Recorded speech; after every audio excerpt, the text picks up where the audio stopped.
It's like the best video ever. This is crazy. We got 25 minutes. We gotta go. Woo! Happy Hump Day! Hey. What is going on? Welcome back. Welcome back. Welcome back. We do not own the rights to this song. No, I'm joking. What is going on, Janelle? Say That Nation. Welcome back. Happy Wednesday. Happy Wednesday. Happy to be here. I'm really excited because the reason why we were off was that way we can spend time with our friends and family. But we all know what happens the day after that. Absolutely. And that's definitely what we're going to jump into today. So I'm excited about the topic. Before we jump into that, guys, if you are new to the channel, if you are a longtime viewer, we need you to smash that like button, subscribe, guys, share this content with your friends and family. We've been putting a lot of our focus on the aspect of the algorithms of YouTube. And so we need you guys helping that. Again, if you're brand new or if you've been a longtime viewer, guys, like, share, make sure you subscribe so that every single time Janelle and I or one of our special guest hosts or one of our special guests are on, you guys are notified and you know that we will be here every Wednesday, except when we take off to travel or have holidays. All right, so let's get the logistics out of the way. Awesome. Here we go. Drum roll. All right, so today is question is bing. Is Black Friday really helpful for the economy? What? Guys, 25 minutes on the clock. Let's dive into it. All right. I'm going to let you lead off because I know you did a little bit more research than I did. Yeah. No. I love it. So, although to Janelle's point, I obviously did look this up because I wanted to understand the logistics of it. And we'll definitely dive into this as we go through it. But as a whole, typically Black Friday is a huge weekend. Obviously, this somewhat encompasses Cyber Monday, which we know about. A lot of sales. As two people who have now transitioned from a service-based company into a product-based company, I can tell you that we had one of our best weekends in our company, thanks to Black Friday and the culture that's been built around it. So as a whole, typically, yes, I would say that Black Friday is a huge boost to the economy. A lot of people are out spending, but there are some, especially this past year, we saw that the stock market took a dip because of a lot of the things, which is not associated specifically to Black Friday. But again, this would be an area where, again, because of Black Friday, because people's confidence is up in the market, up in the economy as a whole, you'd see a huge boost in the stock market, but there was a dip there. So this Black Friday was not, I would say, the norm, and it did in some sense affect the economy as a whole in a negative way. And that's actually fairly interesting, again, considering so much money was spent. And that's where I want to really get into this. Besides the economy, just what this type of weekend and this culture around shopping and spending, how that affects people emotionally, mentally, in a sense. And it's definitely not something that we can just answer with a one-word answer. So I want to back up, actually. So the one thing that I do think is interesting is, why is it called Black Friday? Ooh, goodness. Yeah, because I mean, with a lot of the stuff going on, and like people hear one thing and then things turn into a conspiracy. Next thing you know, like this whole thing. So Black Friday simply refers to the fact that the day after Thanksgiving, a lot of stores would put their merchandise on sale. And the idea behind that is they wanted to get rid, and this is brick and mortar, right? So the idea of Black Friday comes from brick and mortar before we were doing a lot of online shopping. But the idea is you wanted to get rid of the stuff that you had on your floor, in your warehouse, right? And so like the best way to get rid of that stuff is to put it on sale. And people are in the mood to shop because they're already looking for holiday gift giving. And so that is why they would essentially, the day after Thanksgiving was thought to be a really great day to start doing that. So things go on sale, people are in the mood for holiday shopping. And so what they noticed over time with this trend is that a lot of businesses, instead of their business going into the red, meaning they were losing money, a lot of businesses ended up going into the black that day, meaning they ended up getting more money, income coming in because of the sales that were created in order to move things off the floor. So this is the reason why it got called Black Friday, was because it was describing how businesses now had a surplus in income based on just a day that happened to coincide with a lot of different factors that worked out well for businesses. So that's just a little history behind the term Black Friday. No, I love that. And it was originally started in Philadelphia, but it's obviously spread now globally. And this is something I'm going to read right from my notes because I did not know this pre-show today. Hold on. Where did I just send that to Janelle? While he's looking for that. Hey, Brittany. Hey, Kelly. All right. What's going on, guys? So Black Friday is actually now observed in Canada, the United Kingdom, South Africa, Ireland, Australia, Germany, Italy, New Zealand, Africa. I'm not even going to pronounce that place. Benelux. Please tell me if that's correct, Janelle, my world traveler. Sweden, Brazil, Mexico, Iran, and many other parts of the world are actually starting to accommodate and adopt this this culture. And one of the things, what's good, Lexi? I'm sure you guys have seen this. And I mean, if you're on any type of social media platform, Janelle mentioned that this started in a brick and mortar kind of fashion, but I know there was everybody and their mama offering deals this past weekend, personal trainers, discounts on, I mean, hair products, any and everything. Again, we've transitioned into a product-based business model with our company, Network Marketing. And for us, again, this is the weekend that they talk about. This past weekend, which is so interesting, and I'll talk a little bit about this because of our industry. When we were in a service-based industry, there was no Black Friday deals for our product. This weekend literally would go by. In fact, this time of year for us was actually the slowest parts of the year in our business. We wouldn't have as many sales coming in because of the point Janelle mentioned. A lot of people's money and financially started in their minds like thinking about holidays, started thinking about physical, tangible gifts that they can give their friends and family, just spending money to travel back home for the holidays, all those kind of things. So I would say from, would you say, Janelle, like Halloween-ish till, you know what I mean, towards like December and honestly even sometimes into the beginning of the new year, we would actually see a slowdown. Whereas with the company that we're a part of now and just this different industry, well, not industry, but the different facet of the industry that we touch on now with products, we actually see more sales because, again, people are now thinking about tangible products. So as people who are entrepreneurs, you guys are out there, I know a lot of service-based industry or service-based businesses now offer deeply discounted deals for their services because of the fact that they recognize it's not tangible. Now, again, this is probably not across the board every single, but a lot of the people are now looking for something that I can gift, that I can re-gift later on, or some type of product that I can help or pass on to my friends and family. And I did want to talk about, again, the psychological side of this now. Now, this is my take. If you've ever been, I've only gone out, this is just honest to God, I've driven out of my house one time to try and go to a Best Buy for Black Friday. I've done it multiple times, but go ahead. God. So I'm gonna let Janelle tell her story after this then. So I drove out, I went to the mall, or it's like a strip mall. I saw people with tents in the front and then a line literally down the block. And I sat there in the car and thought, nah, we're not doing this. We are not. I do not need, what was I think it was a TV. I don't even remember. That sounds so cliche. Anyway, I remember sitting in the car, and guys, I'm just not that person. I don't stand online for the new iPhone. Oh, here we go. Not even remember. Yeah, exactly. Nadia knows exactly what I'm talking about. It's the same space. You're right, Kelly. Like, it didn't, in my mind, I'm like, there's no amount of deal that would be, I'm talking about, please confirm this to me. Was it raining? Because I was so blown away by the fact that people were so willing to do so much just to get some money, to save some money on a product. And it just didn't, there we go. First and last, please highlight that. First and last time ever.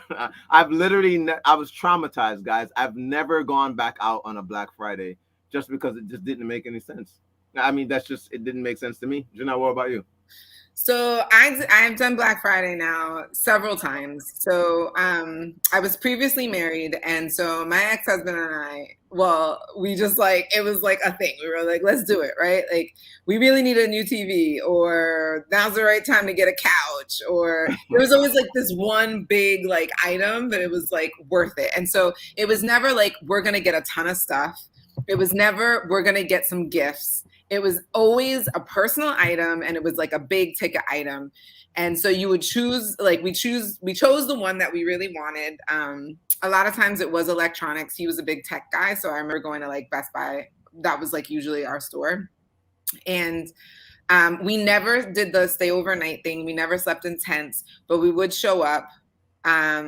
We never CP time, right? So we never got there exactly when the doors opened. So we never experienced like a rush, like you see on TV and people are pushing and scrambling and all that stuff. Yeah. We never experienced that, but we did see the tents, like evidence of tents, like people like staying up and doing all of that. Like we saw it, and then inside there were a lot of people. And so it was a little anxiety provoking because you weren't sure if by the time you got there, if the one item, let's say it's a TV, the one item, right? Is it there? Is it going to be there?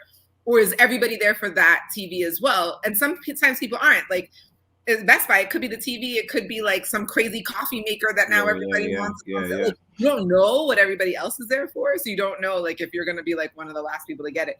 And that was one of the things. It was like, while supplies last. So literally, and then that's the other thing. Target is really good at this too. So what they do is they just like put the crate of the item. So they'll just like stack it super high, like all these TVs or all these coffee, whatever it is, right? And so it's like super high, and literally you see people just boom, boom, grab until it's like the last one. So the idea of FOMO, right? Yeah. Like that thing, it is so visceral. It is it's a visceral feeling. What's interesting that I thought was like, I always thought it was people buying for themselves. I will just real quick, little nugget. The best time to actually buy a TV is actually right before the Super Bowl, not Black Friday. Just letting you know that. Oh yeah. But bonus training. Yeah, right. I didn't know that back then. But the other thing is I thought everybody was doing personal stuff like me. And so I really do want to get into the psychology, because I do think people who come from lower socioeconomic backgrounds, right? Like poor, lower middle class, like they're definitely, I feel like, looking for them. They're looking for the deal for them. And then there's some other people, those people who are sleeping at night, I have a feeling those are the other people who I just found out about, who go and buy the items for cheap because they're going to resell it. Yes. Make money on that. And it's like, when I found out people do that, I'm like, that's like the real like hustler, right? Like, who knows? Like, yeah, I'm about to like flip this. So I love that you touched on two things. So in that sense, one, I wanted to talk about having never personally witnessing, but I'm sure if you guys, and drop it in the comments, guys, if you've ever seen a video of people fighting over that one item that they wanted to get, physically getting into, not just verbal, I'm talking about physically beating each other. There was I don't know if this is recently, if it's still been happening, but I remember there was a point where almost every single year during a Black Friday, an employee would die from either being trampled, being attacked, or something within stores, not just one specific store. The one I'm thinking about right now was like a woman in a cashier in Walmart being attacked or trampled over from the mob of people rushing into the store as she opened the door. They trampled this woman to death. Now, I remember that. I'm not even sure why I laughed about that, but that in itself to me speaks to, again, just this idea of you're willing to go through such lengths just to save. And let's be honest, I get it. In some instances, it's a huge deal, right? 50% off, whatever. But you're willing to do something that you wouldn't normally do. You wouldn't normally act this way. But for the fact of saving some money, you act out of, let's say, character. And that's the side of this where it's like, again, I know people where they go above and beyond. I know a couple of guys were in the gym talking about this the other day about buying colognes and other stuff. And I'm listening, again, I'm not big into that, but these guys are dropping $500-$600 on something that, in my mind, and let's talk about it from a business standpoint, These are people who financially, or to Janelle's point, socioeconomically speaking, aren't doing the best in life. And yet, because of a deal, they're willing to invest money into a product or something that they aren't going to get as much value out of, simply for saving a couple dollars. Instead of, again, these are the same people we're reaching out to saying, hey, listen, I have an idea of something that we can partner up together and do, very low cost to get involved with. And they're quick to say no to maybe your idea or your service or your, just partnering up with you, but would rather go spend $400 on a cologne. And that's the psychological part I'm talking about. During this period of time, guys, it can be incredibly challenging if you are a business owner, if you are somebody that's out there, in our field, reaching out to people, because a lot of people right now, their money has been earmarked for something, right? And it's about getting into it's about really having what we call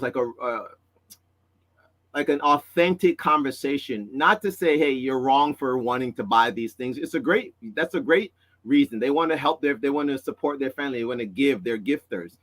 But are you going to be in that position next year where you're saving for months to spend on Black Friday, instead of having an abundant mindset where you're going to have so much money from us doing business together that you can not wait for Black Friday? And again, I get it. Deals are great. But how much better would it be to not have to need the deal to buy the TV? Right? Say that. I love what you talk about. It's the abundance versus the scarcity mindset. Yeah. I was gonna get into that when I was talking about watching the items slowly disappear. It is something that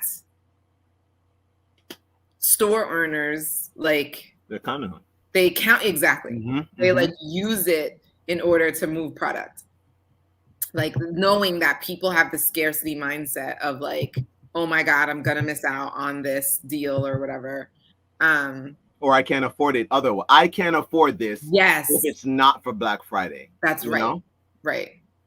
That's the part that scares me. It's listening to and just overhearing people talking in the gym. It's one gentleman was referring to how expensive this cologne was. And his comment literally was, I got the hookup because at Macy's, they're gonna drop it to this price because of Black Friday. And again, in my mind, I'm thinking, and I don't remember if it was Akon or somebody I heard this from. Again, these are wealthy people who said if you can't afford to buy something, I think he said 10 times, you can't afford it. And I may have misquoted what he said, but it was this idea: if you can't afford to purchase the thing multiple times, then chances are you're probably living, beyond your means to some degree. And, I want to say people, but I'm not necessarily speaking about race. I'm talking about just financially, just, I guess, the space and environment that we're in. When we're in a certain financial place in life, we got to recognize, or to Janelle's point, see when things are being marketed to you in a certain way. You know what I mean? It's why in the hood, I've always thought it funny. McDonald's in the city costs more, the same burger, but it costs more in the city than it does in the hood. And I never even knew that until one day I'm in the city going after work and went to go get some food. And I'm like, $7? What's going on?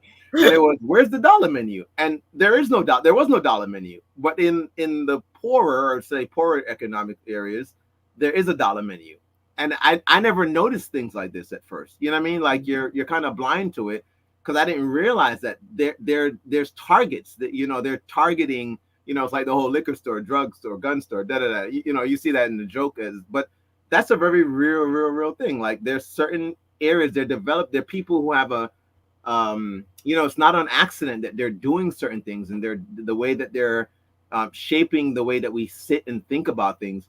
And that part gets really scary. So again, I have nothing against Black Friday as a whole, but I do have something against some of just the, and I don't even want to say that it's negative, because we're in a business and an industry where we got to market, right? You got to get your idea out there. You got to tell people that you have the deal or whatever it is. But I think we got to just take a step back sometime and think about how we're marketing things to people, right? Are we doing it from I don't want to say authentic, or maybe the word is authentic, but I don't know. If we're just doing it from a way where we're kind of maybe picking at someone's, the word is their weak, not their weakness. I don't know. Yeah. I hear what you're saying. It's you're marketing to someone's poor self instead of Yeah, exactly. You're not trying to build them up. Yeah, you know what I mean? Yeah, It's like listening to, and I'll turn it back to you, Janelle. It's like the why I love a guy like Simon Sinek. Like the way he talks, he'll express the same idea, but he says it in one way where you can hear that you're not building somebody up. And like the one time when he was giving the example about, you know, shooting for goals, and if I'm on a team with Janelle and I'm like, hey Janelle, what are your goals? And that now gets Janelle involved. She wants to share with me so we can work towards that, as opposed to me telling Janelle what my goals are and then asking or depending on her to build that up. You know what I mean? It's just one of those things. So it's about, we just really want to be, and again, I'm talking to everyone down here. If you're an entrepreneur, you're just out there, you really want to uplift people with what you're marketing. You know, speak to your higher self. Well, I love that, because I think the idea is like, so this actually is something that I've been thinking about recently, now that we do have like products and service, but like since we now have products to sell, it's this idea of like, does it really help people? Like, do you want to fix XYZ, right? Yeah. Like, does my product help you fix whatever it is that you are looking to fix or enhance or make better, right? Like if it can really help you do that, right? Like, it's worth it. And yes, if it's on sale, might as well. Like if you can get for the price of one, you know that it's going to help you, right, in that way. But again, it comes from a place of like, how can I like help this person or like solve a problem? I know that this can like solve a problem. The TV on sale, I don't know what problem that's solving. Yeah, that's good. But like if it's not like, oh, you need to get it now, because like, no, it's like, actually, this is going to help you. You had that problem to begin with. This will resolve that problem, and you possibly could even get more for the price of one. You can get more, and so like that just benefits you. But like, so it's kind of like, I'm trying to like, ooh, you get like something more, not like, oh my God, and like you're never gonna see this again, and like it's while supplies last, which is also true. Like that's the thing. That's the thing, because it's like I love what you just said. It's like, what's your come from, right? It's like this is definitely something that you needed, and the fact that it's on, you know, being discounted right now, it's to your benefit, right? Because again, we do want to meet people where they are. If the reality for someone is financially, obviously, I'm not saying that if you don't have it, you should go out waiting to spend something more. But let's think about where that come from. And again, just being very real with you guys, we recognize and we've been taught to utilize FOMO in talking to somebody. And it really does come from explaining to somebody the reality of, again, in our industry, timing and placement is a very, very real thing. So there is this real sense of, hey, I just showed you my idea. You know, I just pitched you whatever I'm showing you. This may not be an opportunity. The next person I show is going to get that spot. You can be missing out on thousands of people coming into your organization. Or if you're in a traditional business, hey, I'm only running this deal until Monday. You know what I mean? Like if you don't, it's called, very good. There we go. Got some educated people out there. Predatory marketing. Huh, interesting. Yeah. You know what I mean? Like it is predatorial. Yeah. Oh, okay. The C was probably by accident. Okay, got it. Where again, it is this idea of you want to have, and I'm again, because we are here and we want you guys to be, you know, I wrote something today about imposter syndrome, and those are some of the things that I think lend to that kind of thinking, where because you aren't being genuine with who you are, you start to doubt the fact that you should even be in a business or have a business. But if you can come from a good place, you know, I think it helps alleviate some of that. And you hit it right on the head, you know. I at points have thought about that. Is what I'm marketing to you really going to help you, or am I just trying to make a sale? You know what I mean? Like, I want to hit my the next rank, so I'm just going to go hit up 5 of my friends. And think about it, when you hit those people up, and I mean, for our industry, I think it is challenging, but I'm sure this is hard for everyone. You know that person may not need, or you believe. Let me not say no, because you don't know, but you don't really know if that person needs what you market, and you still hit them up. And that's where, for me, I've often leaned towards saying, hey, maybe the business is more for you. And there are other people, you know, that would love the product or service. So let's take a look at the business, and maybe the product's not for you. You know what I mean? Or service. And again, or maybe you don't even know you need this in your life. So at least let me at least share with you what it is. But I think that's such a big deal with how we go about it. All right. So really quickly, I do want to talk about. So here's the thing. It's like you can't. It's hard to take away the economic impact from the mindset or like the psychological impact. So I do want to like double back on that because we talked about how like this is like the not the economy, the market went down, right? On Black Friday. Would Black Friday help? And it didn't really. So anybody who's into like trading and all that stuff, you know what to do when things are low. That's when you buy. So that's what's happening there. But and isn't that ironic? Because on Black Friday, things were spent low. all your money. And you spent all your money on the TV, and now you can't invest in that Apple stock. I'm just saying. I'm just saying. Right. Maybe Black Friday, right? Like exactly. Yeah, the rich get richer. This is it's a thing, right? So like notice what you're doing. Anyway, I say all that to say like it's important to recognize those factors, right? Like being aware, like completely aware, I think is really, really important. You have people in your family who you're going to buy gifts for, of course. And so like, of course, you're going to go look and get things for them, of course. And yet like still like I don't know, I guess it's just about awareness. And that's what we're trying to do. Like we're essentially trying to bring awareness for everyone to start to like think about these things. So if this is a new idea for you, certainly put that in the chat. Like let us know if this is new or if you found this valuable, because I find that when you don't like when you know better, you do better, right? Like I kind of feel like it's like that. And so like there was a time I didn't know. I mean, when I was with my ex-husband and we were getting the TV, like we didn't know, like we thought like we were doing something amazing because we saved money or whatever, right? And there is a little bit of a thrill. Like I'm not gonna lie to you, it's a little bit of a thrill.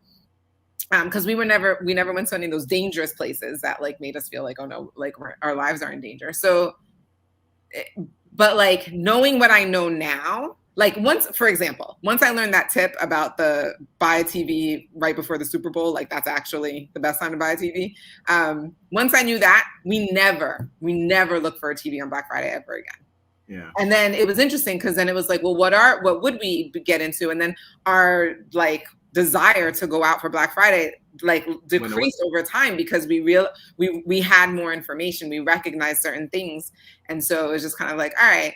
And then add on top of that the internet, and now you can buy things off of the internet, so you don't need to like go inside the store. So it's like a combination. But I just feel like it's awareness. Like let's just like continue to spread the awareness of what's going on. I think the economy definitely depends on it because, well, at least in an economy that's based on capitalism, this is important, right? Like you need consumers to purchase because capitalism, a large part of why capitalism works is consumerism. It's people buying. Yeah. So it does have an impact.